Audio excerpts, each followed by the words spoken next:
wabarakatuh. Waalaikumsalam warahmatullahi wabarakatuh. Bagaimana kabarnya anak-anak? Baik. Baik. Sebelum kita mulai pelajaran pada pagi hari ini, alangkah baiknya kita berdoa terlebih dahulu ya. Dipimpin oleh ketua kelas. Ayo siapa ketua kelas? Mulai. Bismillahirrahmanirrahim. Amin. Baik, Ibu absen dulu ya. Sebelum absen, apa ya? Ada yang mau berangkat ya? Ya. Kasih dari sini kok dikat. Absen terlebih dahulu, Mbak Molia, Mbak Tias, Mbak Dila, Hakim. Baik, Ibu akan belajar tentang adab membaca Al-Quran dan berdoa. Sebelum Ibu menyampaikan materi pada hari ini, Ibu akan menyampaikan tujuan pembelajarannya yaitu tujuan pembelajaran itu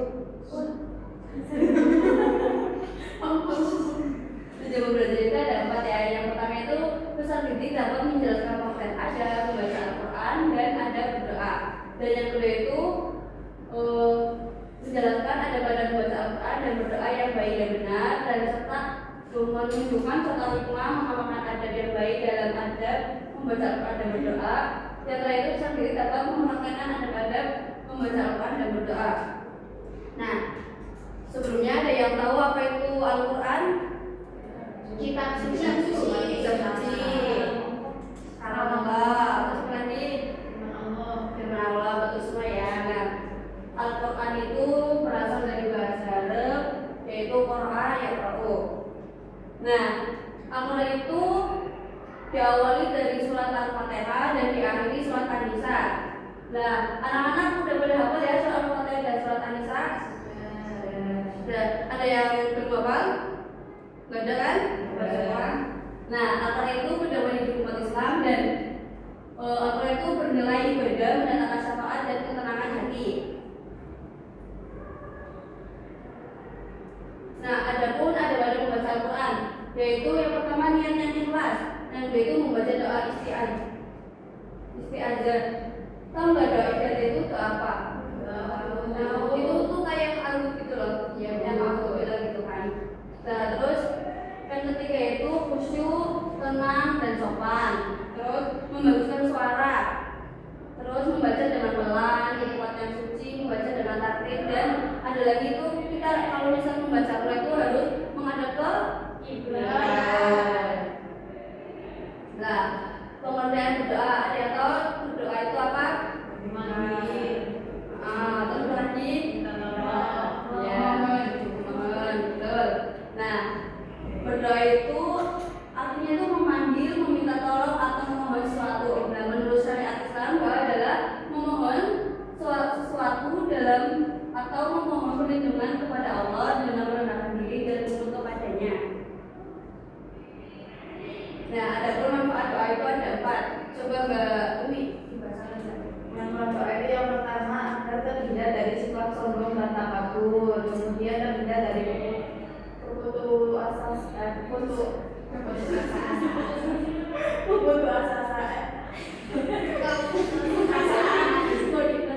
Terhindar dari keputus asaan. Allah menyediakan tempat yang mulia di sisinya dan merasa dekat dengan Allah. Ya, baik. Oke, itu baik kok anak-anak.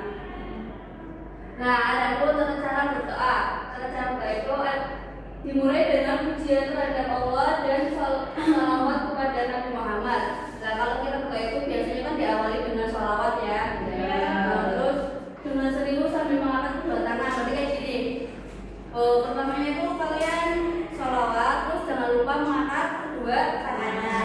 Terus khusyuk dengan penuh dengan suara pelan. Yang khusyuk dan suaranya itu harus pelan-pelan. Terus mengulang doa. Misalnya kalian itu kayak minta sesuatu itu harus diulang-ulang terus gitu kan. Terus dengan keadaan suci. Terus memahami makna dari doa yang dibaca. Maksudnya itu memahami makna dari doa yang dibaca tuh. Misalnya kalian pakai bahasa Arab doanya itu, kalian harus tahu itu maknanya apa. Kalau cuma bahasa Arab tapi nggak tahu maknanya, kalian nanti bingung. Ini aku doa apa ya? Gitu kan. Karena itu kalau berdoa itu kalian itu tahu tujuan dan maksud minta doa itu. Nah, sebelum ibu kasih tugas kelompok, pada paham nggak anak-anak? Paham ya? Coba, apa itu Al-Quran? Kitab suci, firman Allah. Ya, kitab suci, firman Allah. Terus berdoa itu apa?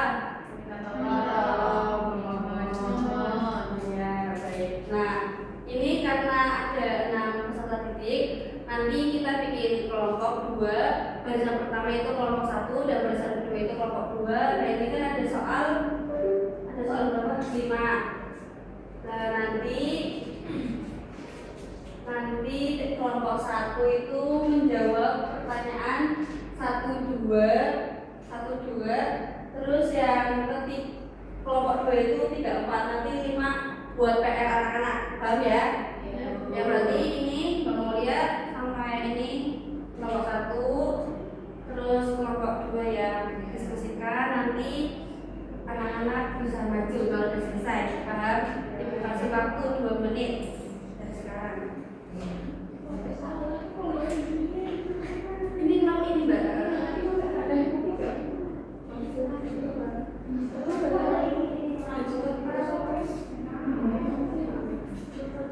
Ya diskusi ya, udah selesai. Nah, ya boleh pakai lagi.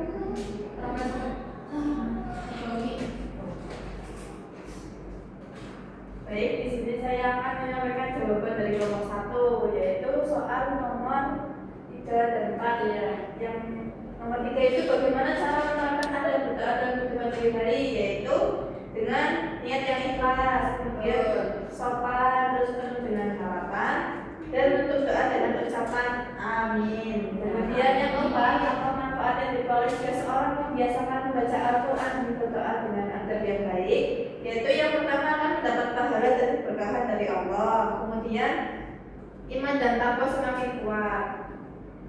Itu Bu. Oh ya, baik, terima kasih. Terima kasih ya Mbak Umi. Tentang Mbak Umi.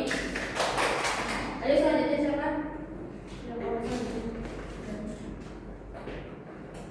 Kami dari kelompok 1 akan menjawab pertanyaan dari nomor 1 sampai nomor 2. Pertanyaannya yang pertama itu, mengapa seorang muslim harus menjaga adab ketika membaca Al-Quran? Nah, karena Al-Quran itu di kitab suci yang merupakan firman Allah. Menjaga adab saat membaca menunjukkan rasa hormat, memuliakan Al-Quran, serta membantu memperoleh pahala, keberkahan, dan pemahaman yang lebih baik. Yang pertanyaan kedua itu, apa saja adab membaca Al-Quran yang sering dilupakan oleh pelajar saat ini? Jawabannya itu membaca ta'awud atau bismillah. Terus yang kedua itu membaca dengan tartil dan menjaga kebersihan tempat dan pakaian. Baik, terima kasih Mbak Dila. Tukar buat Mbak Dila. Baik. Nah, sebelum Ibu menyimpulkan materi pada pagi hari ini, Ibu kasih tugas. Tadi kan ada 5 soal ya. Yang terakhir nomor 5. Nomor 5 itu untuk tugas PR, dan nanti ketambahan tugas LKS halaman 20 ya. Nanti anak-anak bisa itu mengerjakan halaman 20. Nah, kesimpulan dari belajar pada hari ini itu, membaca Al-Quran dan berdoa merupakan ibadah yang sangat penting dalam kehidupan seorang muslim. Budaya itu tidak hanya menjadi sarana pendekatan diri kepada Allah, tetapi juga membentuk sikap yang baik, seperti rendah hati, sabar, selalu bersyukur. Oleh karena itu, setiap muslim itu hendaknya membiasakan diri untuk membaca Al-Quran dan berdoa dengan penuh kesungguhan, serta memperhatikan adab-adab yang telah diajarkan dalam Islam. Baik.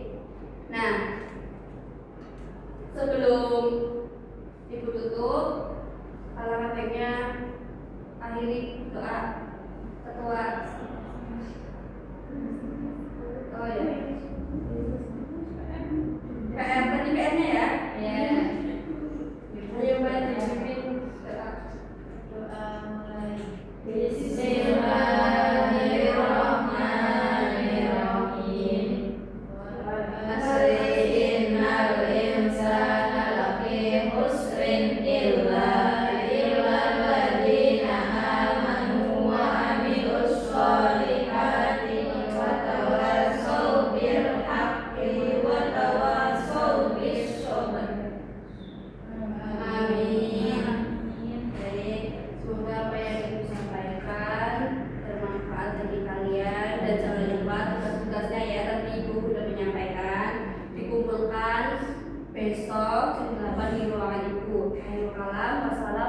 warahmatullahi wabarakatuh.